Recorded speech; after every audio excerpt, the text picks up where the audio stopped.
Unless you've been living under a rock, by now you've probably already seen pictures of the new Nissan Z Proto, which is essentially a prototype of what we expect will be called the 400Z, which is set to launch around 2022.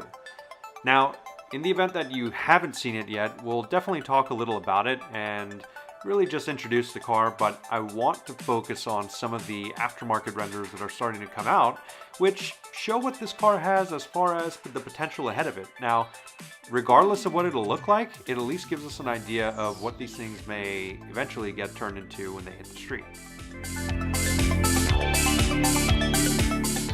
This is another Velocity Crew quick look, and today we're going to dive into the Nissan Z Proto. If you like this video, I'd really appreciate it if you click the thumbs up button, and if you want to see more content from me, subscribing really helps. Thanks for all the support, and now let's get to it.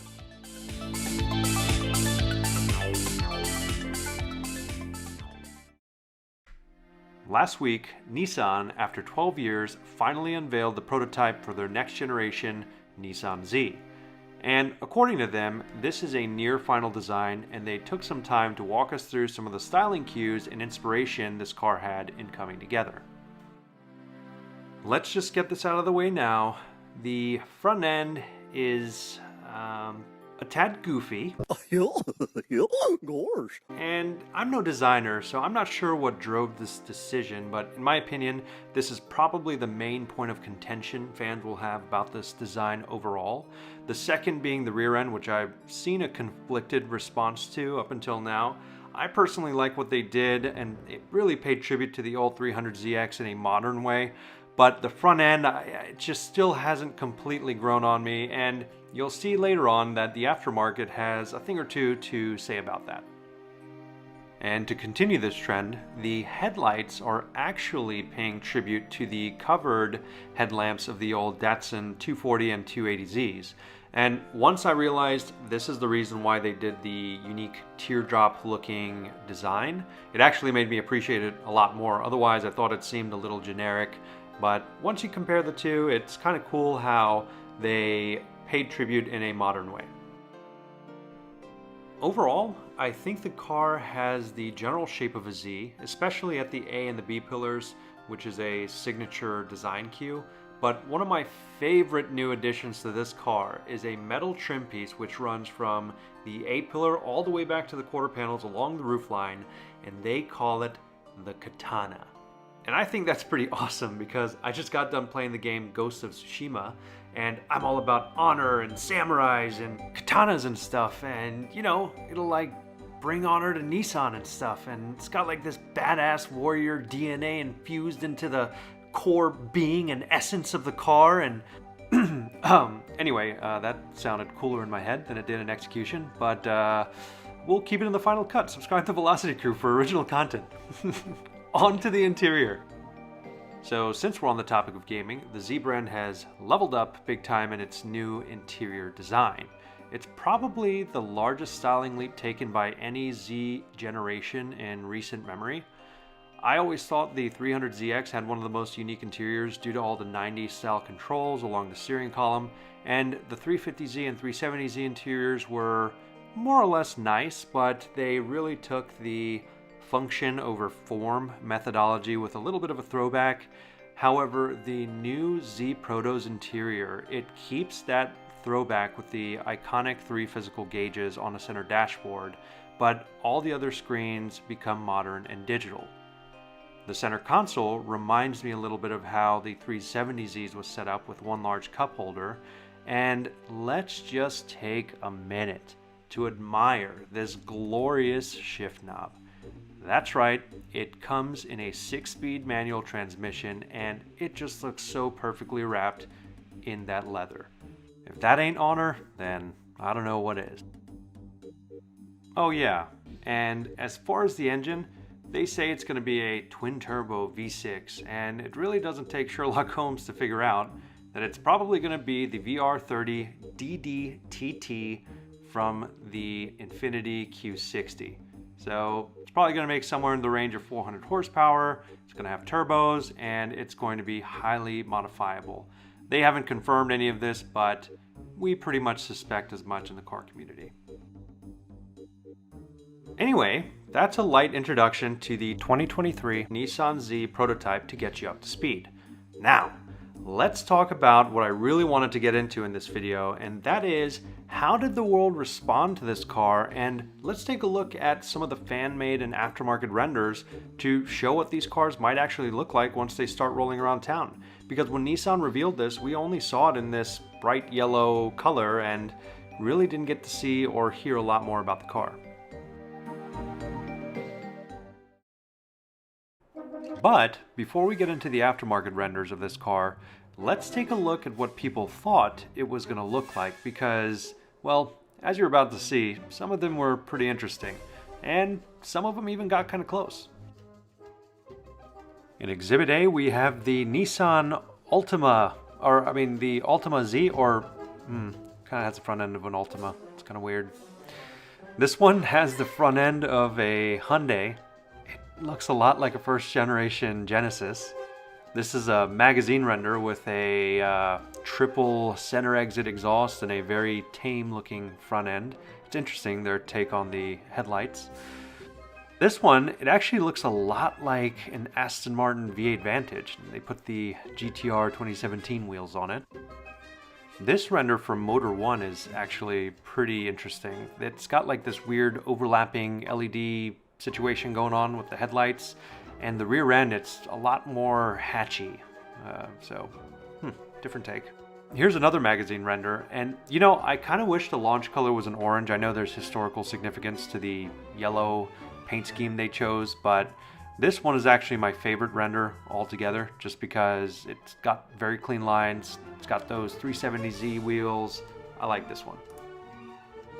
And the last two here, it looks like they literally took the silhouette you saw in the beginning of this section of the video and they put some body lines to it. So, pretty close.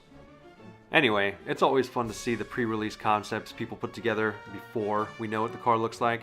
But now that we do know what it looks like, let's take a look at some of the aftermarket renders, because this might give us a pretty good look into the future of what these cars will look like when people start modifying them. And I've saved some of my favorite and most weird looking ones towards the end, so keep watching along. First up, we've got a multicolor view of the Z outside of the typical yellow that we've seen it in. And next we have a couple different renders of what a Nismo 400Z would potentially look like. This one has a lot of GTR parts on it. And ex-Tommy Design went and cut the roof off, and it kind of looks like a Miata here.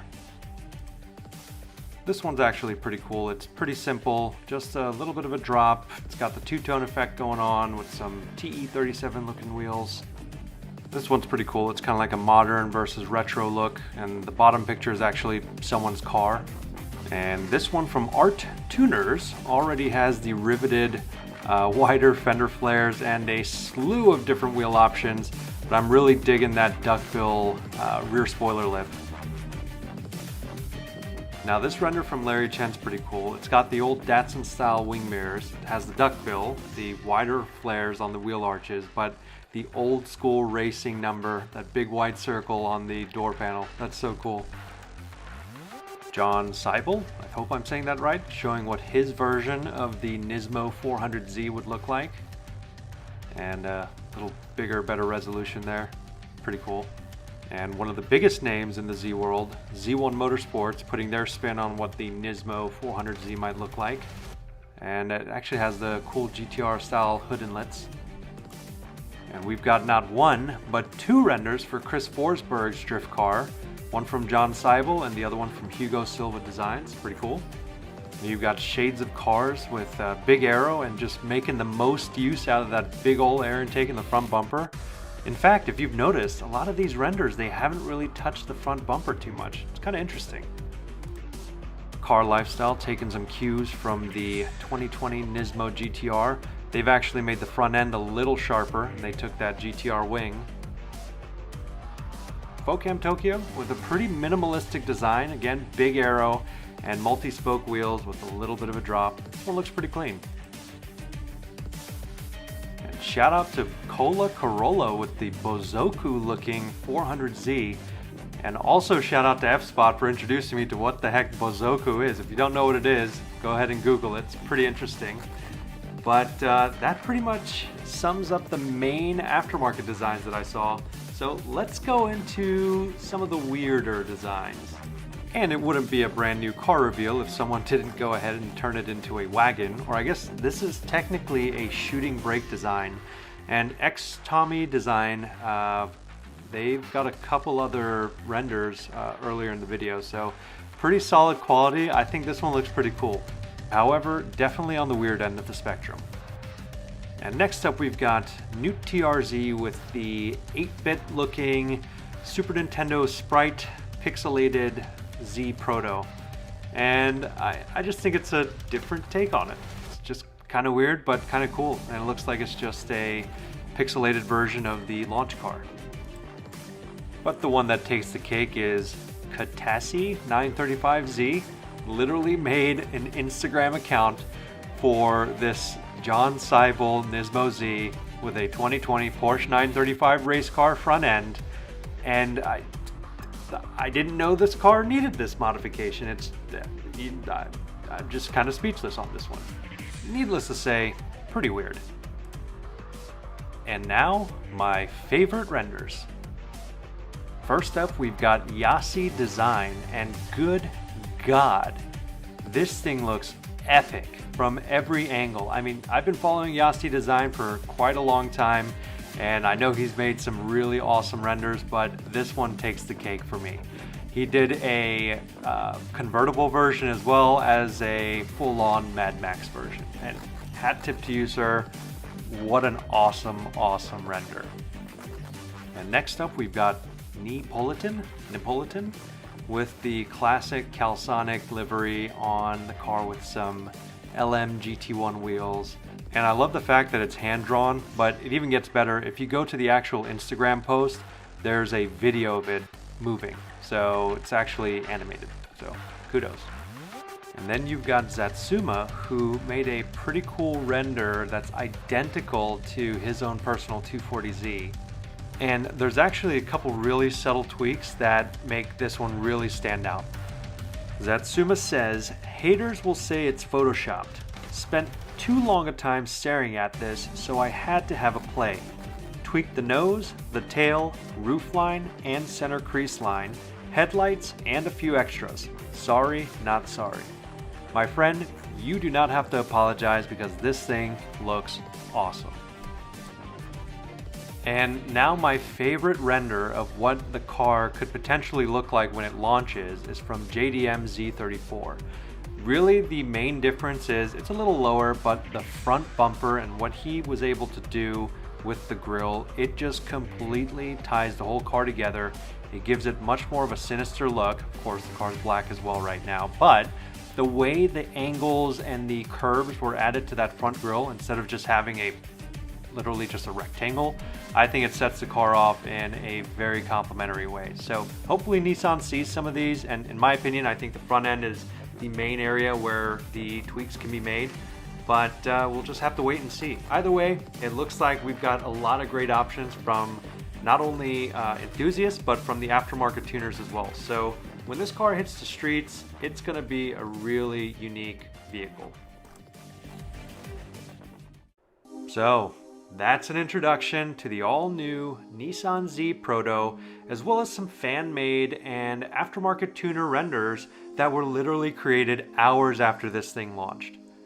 I personally am really looking forward to seeing the car come out. I think Nissan really is taking a step in the right direction with it. There may be a couple tweaks that they can make, but overall I think it's going to be really great for the brand.